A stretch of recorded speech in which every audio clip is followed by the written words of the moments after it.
We've got weapons and bombs. If you try anything, it will die. We call upon revolutionary movements everywhere to focus the attention of the world on the Palestinian people's struggle. Welcome to Entebbe, Uganda.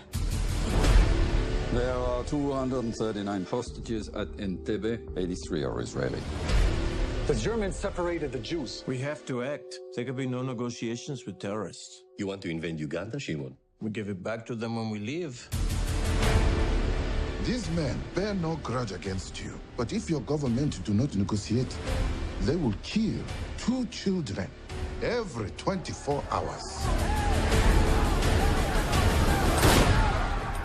Anyone who tries to resist me will be shot. If you want to take control of the airport, you're gonna have to use a much bigger force. But it's impossible to move a force of that size 4,000 kilometers undetected. We can't just sit here do nothing. Aloha! This is Trinidad the Island Man, your Island Man, coming to you live once again from beautiful Hawaii here on the island of Oahu, bringing you, yes you, the best movie reviews on the entire island of Oahu. And yes, this is Trinidad the Island Man, your Island Man. And last night, Wednesday night, I went ahead and saw a wonderful documentary drama movie called 7 Days in Entebbe. Now this was, like I said, a historical drama, another kind of a period piece set in the 70s, actually between June and into July of 1976, where I was a wee little lad. But the players involved in this continued to shape, political precedents for decades to come after that. To whereas I remember as a teenager, and an adult, the ending of these people, the big major players that are still having political ramifications felt today, and still people throughout the world have to deal with it. Now this involves basically the Israelis and the the Palestinian people. Now, remember our rating scale first. Shock a thumbs up. It's good to see. I recommend it. Shock a thumbs down. It's bad to see. It's junk. I don't recommend it.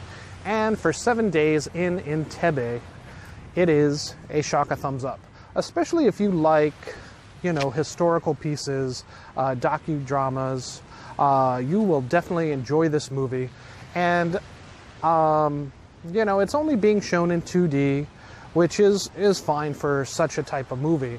It's definitely not, it's got some action, but it's not like an action-paced Bourne Identity or Dunkirk kind of movie. More like, a different type of action, and political thriller kind of docudrama. It's very similar to maybe Churchill. Would be more tone to the pacing of this film. As you can see, it's a rainy day here on the beach. But let me go ahead and try to describe you this movie. This stars Daniel Brühl, who played Baron Zemo in Avengers Civil War, Captain America Civil War. And it stars Rosalind Pike from Gone Girl. Which I haven't really seen much of her since Gone Girl, which has been very surprising. And both of them do an amazing job in this role, playing German terrorists that team up with 2 Palestinian terrorists that, like I said, back in 1976 of June, the 4 of them board a Air France flight flying from Tel Aviv to France.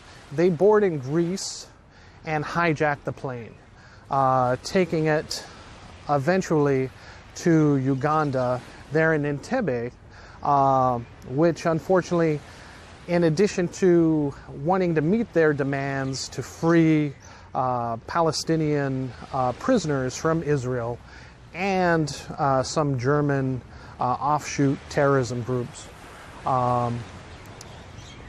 being held as well, involves, at that time, the leader of Uganda, who was Idi Amin. And so this movie, if you've ever seen The King of Scotland, that movie, also starring James McEnroe, or not James McEnroe, but James McAvoy, that would be a very good bookend movie to watch in addition to this movie. Kind of a back-to-back. As how James McAvoy gets away in the third act from Idi Amin's repressive regime in Uganda is pretty much thanks to this terrorist hostage situation at the Ugandan Entebbe airport, international airport. So, it's quite an interesting bookend of this. And again, it really goes and shows you the mindset of the Israelis people, against the Palestinian people. And also, since two of the people were Germans, two of the terrorists were Germans holding these hostages, how that went into the mindset of the Israelis when they took, in 1947 was given the Palestine land, in Jerusalem as their own, which pretty much upended the Palestinian people's lives from that point on into even today. So it is very interesting to see how these events had started, how they continue to play throughout the years, and with very much the same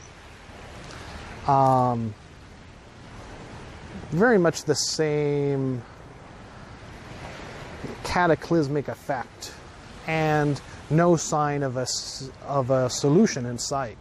It still remains deadlocked today as far as no peace treaties between Israel and the Palestine,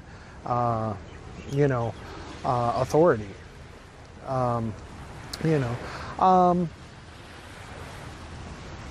But again, like I say, this movie, again, 249 people were on that flight, the majority of which were French citizens and other tourists who were later released within that 7-day period because the Germans and the Palestinians holding the hostages were only looking for leverage from Israel, so they took pretty much the Israelis, about 100 plus of them, to hold and use as leverage to release about 50 of their prisoners from the Israeli government.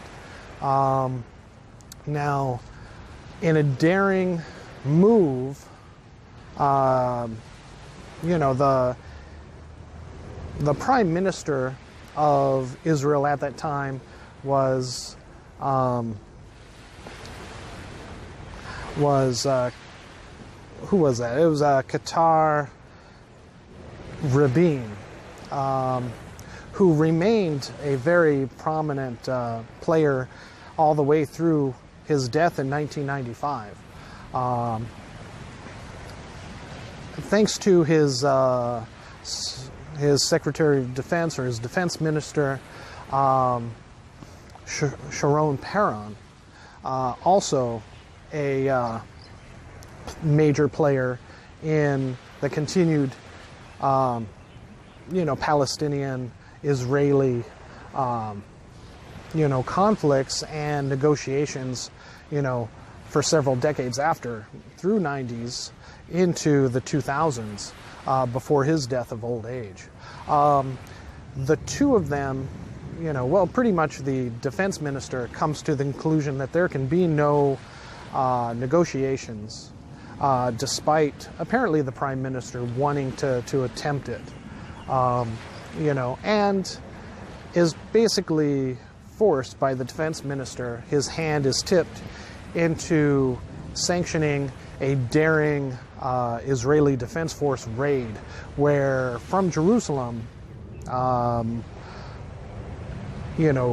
2 companies worth of troops fly over into Africa and pretty much invade Uganda, there in Entebbe, taking over the airport, killing the terrorists, and freeing the hostages, with only 4 hostages dying out of the entire 100 plus. So right there, that is very, very exciting, very interesting development in this.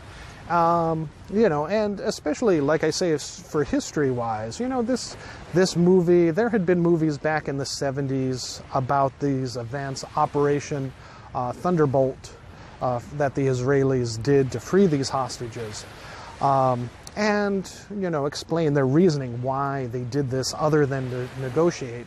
And you can see this in like other movies, especially the movies about that may be upcoming with the raid to get Osama bin Laden, things like that. And where we stand in the world against terrorism and the no negotiation deal that most countries have with them,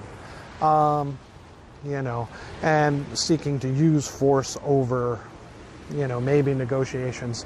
Was it the right move? We will possibly never know. But, the Prime Minister of Israel definitely, in this movie seemed to have want to make strides towards that. And again, in the late 90s, before his assassination, he had wanted to definitely make some type of peace with the Palestinian people, again, before he was assassinated.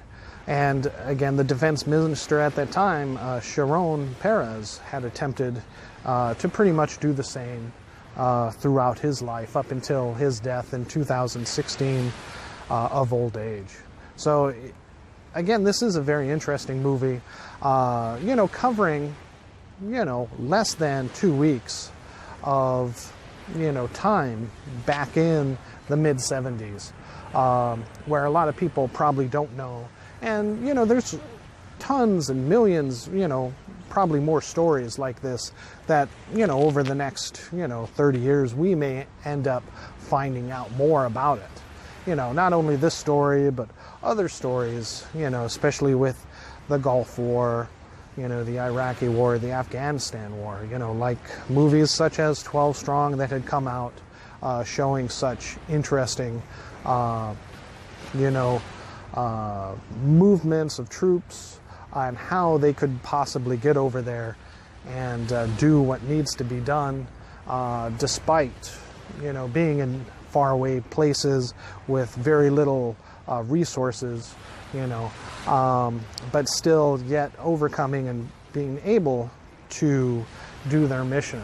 And again, this is a very interesting movie because it talks about, that since 2 of them terrorists were German, it talks about how, they're referred to as Nazis, following a path of Nazism, that the 2 don't condone and, believe in. At least that's what their philosophy is. They're socialists at heart, apparently, these terrorists or, extremists. Yet, because of their holding Israelis, Jewish people hostage, what other, that was a big thing in the movie about, what will the people see us as when the 2 were talking, the 2 German terrorists were talking to one another. There's only one thing. And they even go into how the German, elimination of the Jews had sparked and pushed the Jewish people, the Israeli people, into the type of mindset that they will not negotiate with the Palestinian people, that they will hold on to what they have, because any sign of peace negotiations moving forward could be seen as weakness, and they could lose everything again, and winding up with nothing, as was the case in World War II. So it's very interesting to see these type of events, on the big screen, proposed, in these historical docudramas, especially, as a American, unless you really delve into that type of history, and know where to look, you're not going to find it, in your normal high school, elementary class history course. So it is, again, very interesting, especially if you're a lover of history, a lover of war movies. You'll definitely want to check this out. It opened up Friday, the 16th, here, so definitely go ahead and see it if you can on the $6 days at Regal. I saw it over at Dole, but I'm sure it's, I believe it is playing in other places as well. But, do yourself a favor, and when it comes to iTunes or Netflix, check it out there. Again, especially if you love history. All right, so 7 Days in Entebbe. Shock a thumbs up for anyone who loves docudramas, historical dramas of the like. It's a good time, and a very interesting discussion on history and politics, especially in the Middle East, around Israel. All right, thank you so much. This is Trinidad the Island Man, your Island Man, coming to you from Hawaii, here on the island of Oahu, on a rainy day. Everybody here at the beach, wet from the rain, but also probably the ocean. All right, thanks so much, and aloha.